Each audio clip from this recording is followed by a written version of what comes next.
Selamat pagi, perkenalkan saya atas nama Mbak Ina Skolastika Mudin. Pada video ini saya akan menjelaskan tentang demokrasi liberal dan demokrasi terpimpin. 1. Demokrasi liberal 17 Agustus 1950 sampai 5 Juli 1959. Demokrasi liberal adalah sistem pemerintahan yang menekankan pada kebebasan individu, multipartai, dan parlemen sebagai pusat kekuasaan.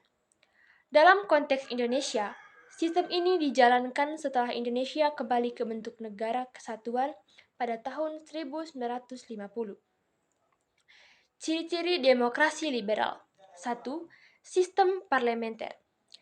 Presiden hanya sebagai kepala negara, sedangkan kekuasaan pemerintahan dijalankan oleh Perdana Menteri. 2. Banyak partai politik. Lebih dari 20 partai politik bersaing dalam pemilu.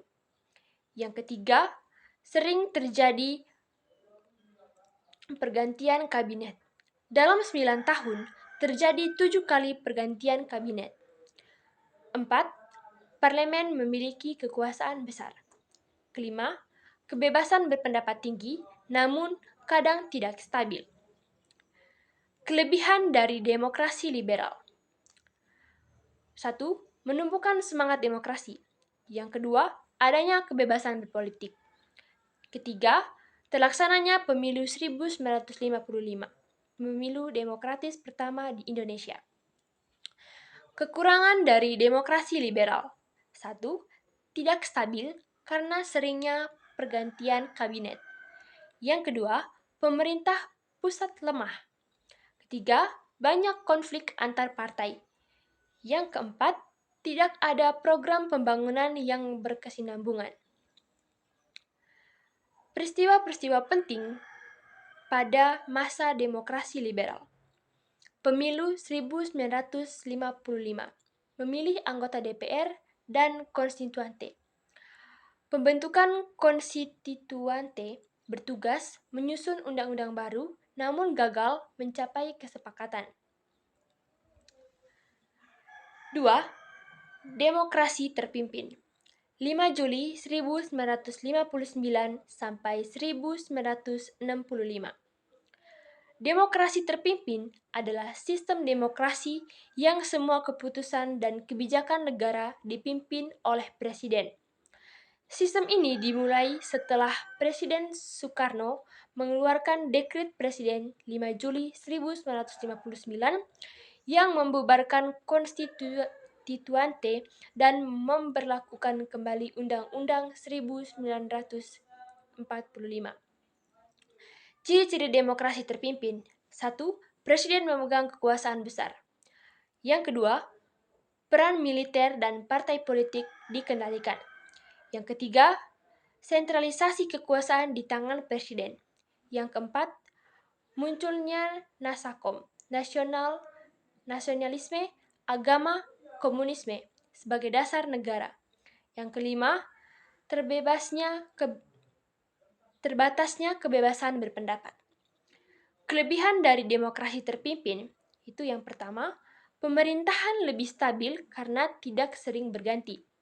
Yang kedua, pembangunan mulai terarah. Yang ketiga, adanya semangat persatuan dan nasionalisme. Kekurangan dari demokrasi terpimpin. 1. Otoriter kekuasaan terlalu berpusat. Yang kedua, kebebasan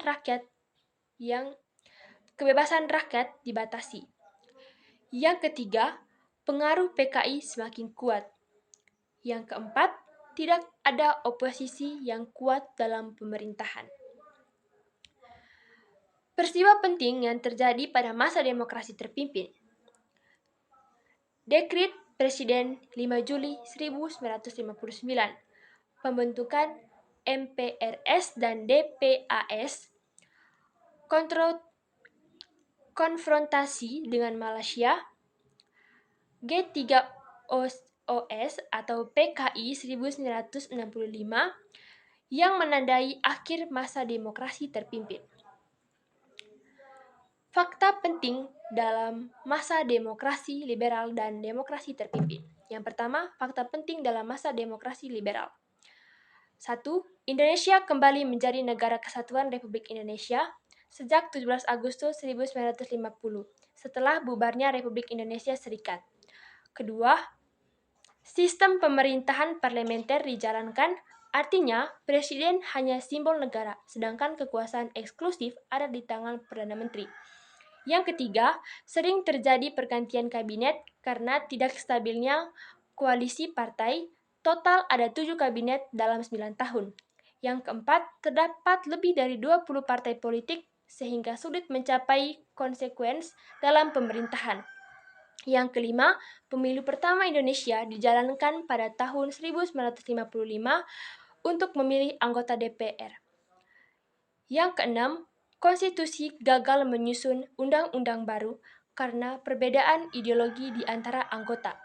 Yang ketujuh, terdapat banyak pemberontakan daerah seperti Darul Islam atau Tentara Islam Indonesia. Pemerintahan Revolusioner Republik Indonesia. Yang kedelapan, kebebasan pers dan demokrasi yang tinggi sehingga sering dimanfaatkan untuk kepentingan politik tertentu. B. Fakta penting dalam masa demokrasi terpimpin. 1. Dimulai dengan Dekret Presiden 5 Juli 1959 yang menyatakan berlakunya kembali Undang-Undang Dasar 1945 dan pembubaran konstituante. 2. Kekuasaan Presiden Soekarno sangat dominan, menjalankan pemerintahan hampir tanpa kontrol dari parlemen.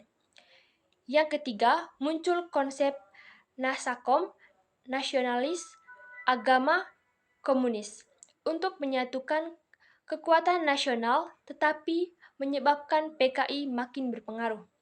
Yang keempat, TNI atau Tentara Nasional Indonesia diberi peran ganda, militer dan sipil, mulai terlibat aktif pada politik. Yang kelima, pers dibatasi, kritik terhadap pemerintah ditekan dan peran partai politik dikecilkan. Yang keenam, terjadi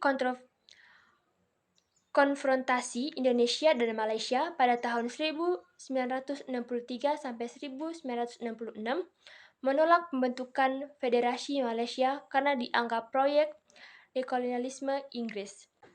7. Pembangunan ekonomi tidak berjalan baik. Inflasi sangat tinggi, bahkan mencapai 600% pada tahun 1965. 8. Peristiwa G3OS atau PKI pada tahun 1965 menjadi akhir dari masa demokrasi terpimpin dan awal dari transisi ke Orde Baru.